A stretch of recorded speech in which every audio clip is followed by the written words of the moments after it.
Hello and welcome to another episode of Toxic Love Transformation. I'm your host, Stephanie McPhail. And today I really wanted to talk about fear. There is a fear of failure that goes along with professional women that keeps us stuck repeating toxic relationship patterns. So definitely get some notes or get your notepad, take some notes, and stick around for the next 30 minutes or so because we're going to really dive in to the really important topic of fear because it's something that I hear being talked about all of the time. Okay, so something that I think is really interesting is that we work with professional women who have gone through a divorce and they're on the other side. And, when I talk to people, sometimes they're like, oh, I wish I would have known about you while I was going through my divorce, but I'm all good now. I don't need any help. And of course, this is the exact opposite. The time after the divorce is actually when we need a lot of support. Getting that support beforehand, during the divorce, and after is really, really important. And if we don't want to repeat patterns moving forward, we've got to heal the part between post-divorce and pre-dating relationships. So I was someone who definitely had a fear of failure. And that's actually one of the things that has kept us in those toxic relationships for so long. So we want to make sure that we're talking about how really we're going to transform that fear into empowerment so that you can move forward and have a more balanced and fulfilling life. Okay, so talking about the fear of failure. So fear of failure really is that fear that we're not going to do well, we're not going to be successful, it's not going to be perfect, whatever. And it keeps us from doing what we need to do. So what happens, and this is what I started to say before, is that when we have a fear of failure, we tend not to take risks where we need to. We tend not to get the learning and information that we need to get in order to do something different because there's a part of us that doesn't actually believe that it's possible for us to create something different. And so when we believe that it's not possible to create something different for ourselves, then we self-sabotage ourselves for creating something different. So then when we get into this next new toxic relationship, we can reiterate subconsciously, oh, look, you are a failure when it comes to relationships. You did this again. So instead of doing what we need to do to create something better for us, we repeat the old patterns that we've done before, which again keeps us in this negative cycle. So why does this happen? Well, of course, there are societal pressures. When we were in the toxic relationship, there's the societal pressures of if you are not making the relationship work, then there is something wrong with you. You're a woman. You should be in a relationship in order to have priority, which is terrible still in 2024, but that's still really, something that we hear a lot with society. There's fear of, we are so used to being successful in other places in our lives that we think that we can figure things out. So let me do more research. We get into that research phase that I talk about all the time. We get into let me figure this out because if I can't figure out this relationship, then again, I am failing at my life. I am failing at what I should be doing for myself. So we really get stuck in this fear pattern. Again, that follows us as we move forward. And of course, when we talk about that following us, I think we also need to talk about the fear of failure, of failing other people. We're afraid of failing our family members. We're afraid of failing maybe religious people. And so the expectations that maybe other people have of us, so that part of us that is the people pleaser, we want to make sure we're making those other people happy. So again, it's all of this societal, external, but also this really big internal thing too that we do to ourselves that keeps us stuck. So when we don't address this fear, this is going to perpetuate the cycle of unhealthy relationships and hinder personal growth. We need to be able to look at that fear that we have and understand where it's coming from. Why is it that we have this fear? Is it because we are worried about letting other people down? Are we being too hard on ourselves? Are we thinking that we have tools to create healthy relationships that we don't actually have? We go to school to learn information on how to do our jobs correctly and how to, do things the proper way. But then when it comes to relationships, a lot of us didn't grow up with those skills. And then we put a lot of pressure on ourselves to create healthy relationships, but we don't have the actual skills to create what we're asking ourselves to create. Does that make sense so far? And so again, we're stuck in this place that because we're afraid of failure, we are actually not getting the right type of support that we need to do what's best for us. And now failure might be, instead of ending that relationship and staying in it, that actually might be more of the failure. The failure that we are not successful, or we're not doing what we were put on this earth to do or to be, that might actually be a bigger failure. But because of all these other things that are underlying, we are not seeing it for what it is. So what do we need to do? We need to start really understanding what is the actual fear. So I always like to give homework assignments, and you can do this right now. Again, if you're listening to this later on, you can always pause and come back. But I want you to ask yourself, what is my real fear? What is my fear? What is my real fear? And give yourself 5 minutes, I always say, of uninterrupted just writing, and actually write for those full 5 minutes, and even if what you're writing is, I'm not sure what to write, I don't know where to start, give yourself the ability to just start writing, and literally whatever comes out, write it down. So it might not even make sense, but that will allow you to start looking at what that fear is actually coming from. Maybe it's, the fear is, I don't want to end up like my parents. I don't want to get a divorce. I don't feel like I'm good enough. I feel like all my best years are behind me. I've been told that I am not attractive, or that I am not a nice person. All these things that maybe our exes have told us. And so all that stuff really keeps us stuck in this cycle of unhealthy relationships. So we really want to look at what is preventing us from engaging fully in the healing process. So potentially, what can happen is that because we're only half-heartedly attempting to do this, then we're going to see that we're not successful. So we're going to have a lot of setbacks. So again, what I said before, if part of me subconsciously doesn't believe that it's possible for me to change, then we're going to sabotage ourselves from success. So let me give you an example. If you want to go to the gym to work out, and you want to lose weight, and you want to have this toned body, this is the easiest example that I could give. And you're told, hey, you can have this wonderful body too. But in your mind, you're saying to yourself, no, I can't have that. I am going to screw it up. I'm not going to be able to create the beautiful body that I'm looking for in my mind. And then without realizing it, you're not going to follow the things that you need to follow in order to create what it is that you're looking to create. So as women, we've had a lot of these fears, right? Is that we have believed, or we've told ourselves that we are some of the meanest to ourselves than we would be to anybody else. So we've told ourselves, you can't have that perfect body. You can't have that great relationship. You're not worthy of the big goals that you're looking to achieve. So we have, again, those fears come up, and then we start sabotaging ourselves. So if we see somebody else accomplishing those goals that we've already told ourselves we can't do it, then there might be part of us that says, look, those people can do it, but I can't. And I can't because I'm not good enough. It's not possible for me. All the good ones are taken. Fill in the blank of what that is. And so again, if we want to get off that hamster wheel, we have to get out of that self-fulfilling prophecy and actually start taking some really big steps to start our healing. So what's something that you can do? We want to be able to transform from that fear to empowerment. So forgiveness. Forgive yourself. I know that forgiveness, there's a lot of other feelings that are associated with forgiveness. Let's not even start talking about forgiving the other person in any place that you've been wronged. Let's look at forgiveness of yourself, because that's really huge.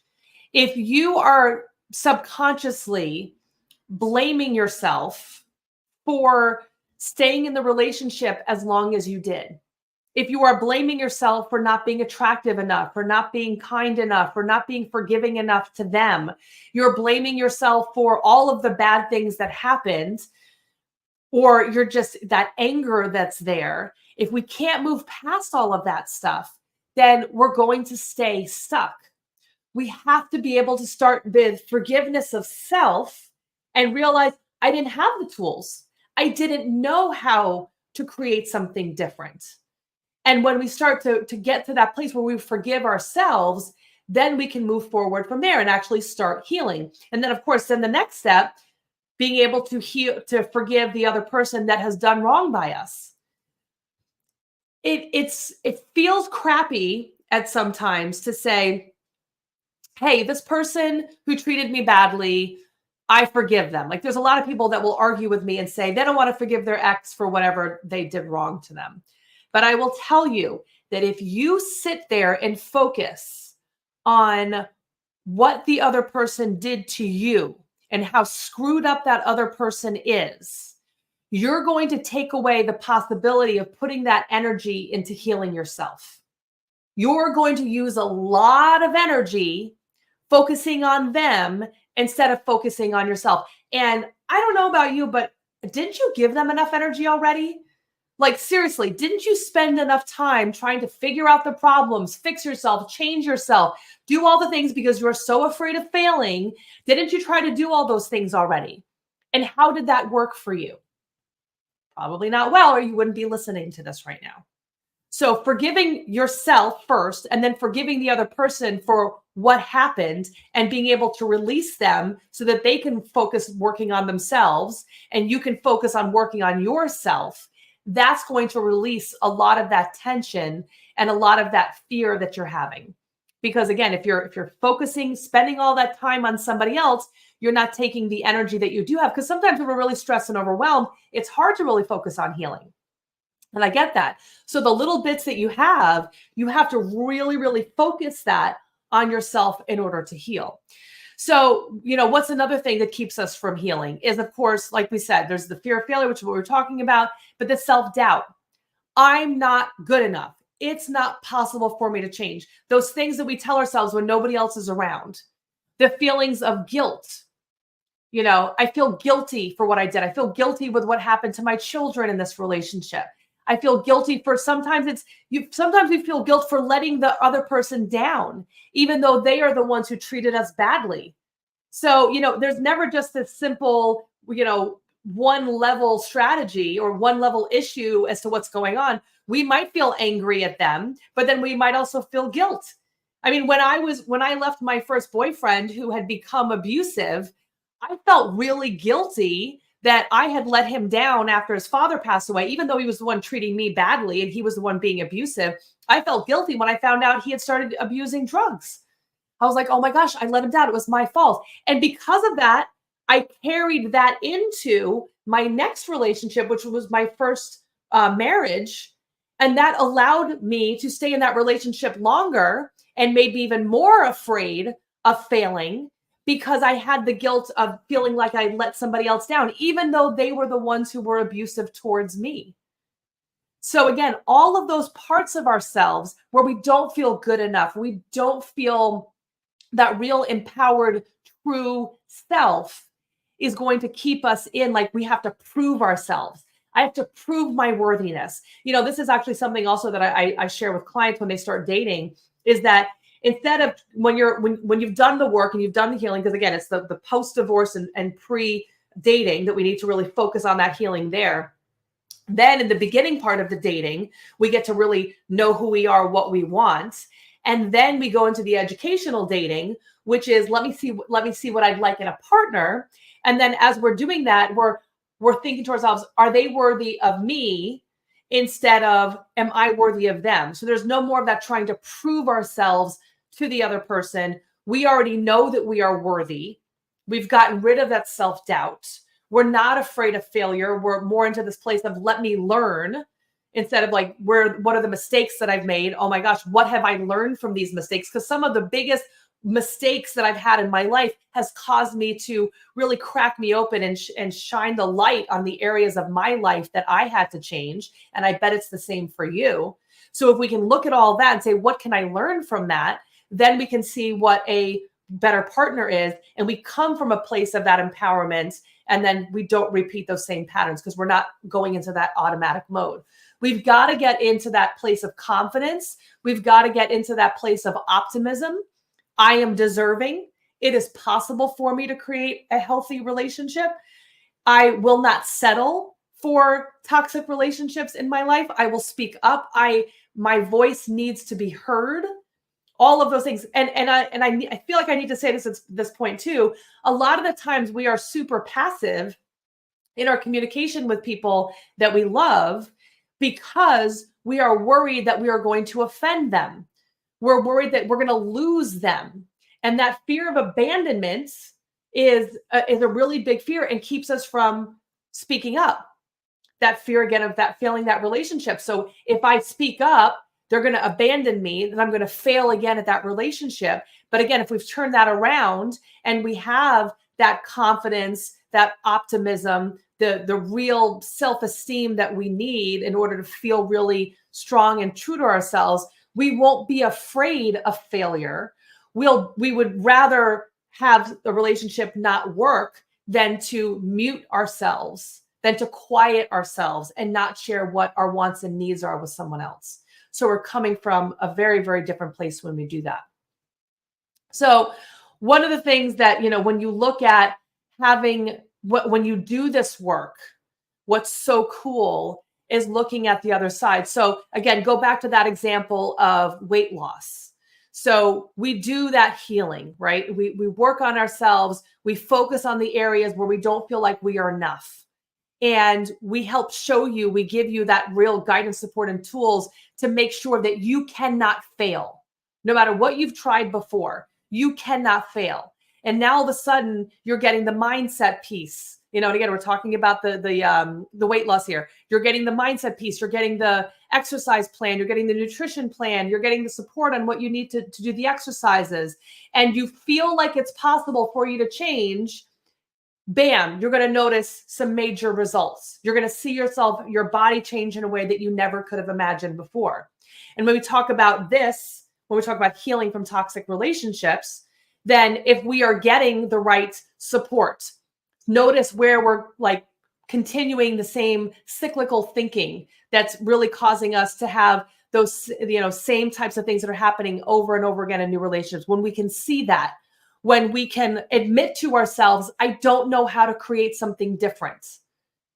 Be real and honest with ourselves. Then we're going to be able to really start looking at having those healthy, fulfilling, rooted in self-love and self-respect types of relationships when we have the guidance, support, and tools to make sure that we don't fail. And I think that that's something that is really important, is that if we don't feel like we're deserving of it, we're not going to do it. We can get all the great advice in the world, but if we are not deserving or don't feel like we are deserving, and I'll tell you a hint right now, you are deserving because you are. You are a human being that was put on this earth to do wonderful, beautiful, amazing things. You are deserving of wonderful, amazing things. You don't have to prove that to anyone. And again, staying in something that keeps you away from those beautiful, amazing things, that is more of a failure than trying to force things that don't work. So admitting the areas that we don't know and getting the types of support that we need in order to shine a light in the areas that we don't know that we need help in is really important. And again, we have to be honest with ourselves. So if we forgive ourselves, like I screwed up, and I screwed up because I didn't know any better. It's okay. We didn't know any better. We learned. I don't know any better. Now what do I do? And now we can focus on success and actually really navigating what the journey that we need through having someone on the outside to really help us get out of our own head so that we don't stay stuck. I had a client of mine. And actually, I bring up this client in particular because she got married like I guess a month ago. Actually, maybe it's like a little longer than that now. Anyway, she was always she very smart, was in a relationship, toxic, ended that relationship. She got into another relationship, also not healthy. Again, really smart woman. She was going to research, she was going to figure it out. Then she gets into another relationship and she gets married to this person. And this person was not just toxic, he was also physically abusive. So now you add that other layer. Then they had a child together. So that other layer.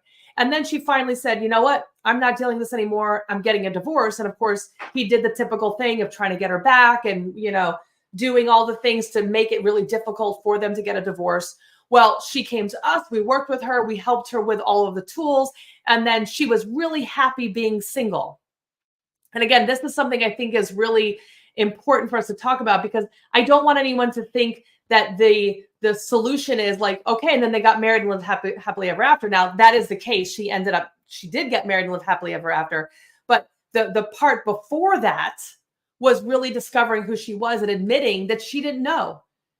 That didn't make her any less intelligent, didn't make her any less of an amazing, wonderful, thoughtful, caring person.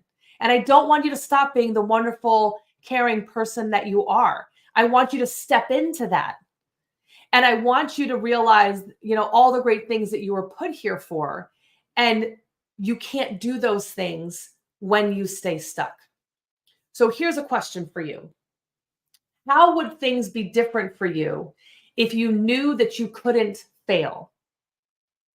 Now, that doesn't mean future relationships might not be the right one for you, and that might not work out. You might have to end relationships that are not healthy, whether they're romantic relationships or they're friendships or family relationships, work relationships, fill in the blank. And when I say you could not fail, what if you now had the right tools, the right feelings in yourself to truly know who you are and what you wanted, so that you know that if things don't work out, it's not the end of the world. You're not going to be, destitute and alone and sad forever. You know that you are worthy and you're going to create something better for yourself, that something better is coming to you, and that this is why this relationship might have to end, because you are able to create something different for yourself. You are able to be the creator of your own life. How would that feel for you? And how would that feel for you if you had the ability to know that a year ago, or 2 years ago, or 10 years ago? How would your life be different if you already knew that you couldn't fail? I bet most of our lives would be completely different, because we'd stop trying to prove ourselves. We'd stop minimizing ourselves. We would stop trying to fit into other people's boxes to make them happy and be a chameleon to not stand out too much. Instead, if we knew that we could not fail, imagine all the things you'd be trying. Imagine all of the things that you'd be experiencing if you got rid of that fear of failure. So what does that feel like? What does that sound like? Well, I think that when you are in a place where you're not sure what you need, it's hard to really ask for it. It's hard to know what that is. And again, when I talk to women and they're like, oh, I needed you during the divorce, but I'm good now. I don't need any help. But they haven't fixed that part, that fear of failure part. They're going to carry that into the next relationship, potentially, and a very good chance of, again, repeating it again. So instead of saying to yourself, it's not possible for me to change, or it's not possible for me to heal because of the fear that we have, and be really honest with yourself, like really do that homework. What is that fear keeping you from fully stepping into? And if you can think about what is keeping you from fully stepping into you, then wouldn't you do anything and everything in your power to heal from that and do what you need to do to take care of yourself? I mean, wouldn't that be a no-brainer? Like, hey, if I can get out of this fear of failure and I can get to a place where I feel that I am going to be taken care of and I am loved and I am worthy no matter what, imagine what that would feel like for you and how your life would be different. something clients come to us because of relationships, romantic relationships, more so than anything else. But as they start to lose that fear of failure, they're asking for better paying jobs. They're being able to move cross country. They're traveling the world. They're living lives that they never could have imagined living before because they're not afraid of failure anymore. They're not afraid that things are not going to work out for them because they trust themselves to make the right decisions and do well for themselves, whether that means stay single for just a period of time, forever, or get into another relationship without fear that if that doesn't work out, they're going to be alone forever, that they'll be able to actually end that relationship because they know that they can create and they will find a relationship that is better suited to them because they don't have to prove themselves to anybody anymore. So I hope that was helpful. And I guess I should say too, when David works with people with Psyche is just so cool because there is so much to be said about subconscious beliefs about what's possible for us. So if we don't believe that it's possible subconsciously, then we will self-sabotage ourselves into creating what we subconsciously believe. So when we do Psyche, when David does Psyche with a client, he's able to look at the underlying stuff that we're sabotaging ourselves for. So if that fear of failure is a big part for you, he can help you understand where that's coming from, especially for those of you who are like, I'm not really sure exactly what's going on with what am I afraid of. So he can really help you dig into that so that you can figure it out. And then we clear that negative subconscious belief and make it into a more positive one. I am successful. It is possible for me to create my best life, whatever it is, it needs to be changed and shifted. And then you can see those changes much more quickly at a much quicker rate. So I think that's it. Are there any questions? I will also say too, obviously, if there's ever a question after one of these, you can always leave me a message in the comments. I can go back and answer them. Just make sure you tag me so that I can see it. But if there's no questions right now, I just want to tell everyone, thank you so much for coming in. I always love hanging out with you. And never forget, you are way stronger than you realize. See you next episode. Bye, everybody.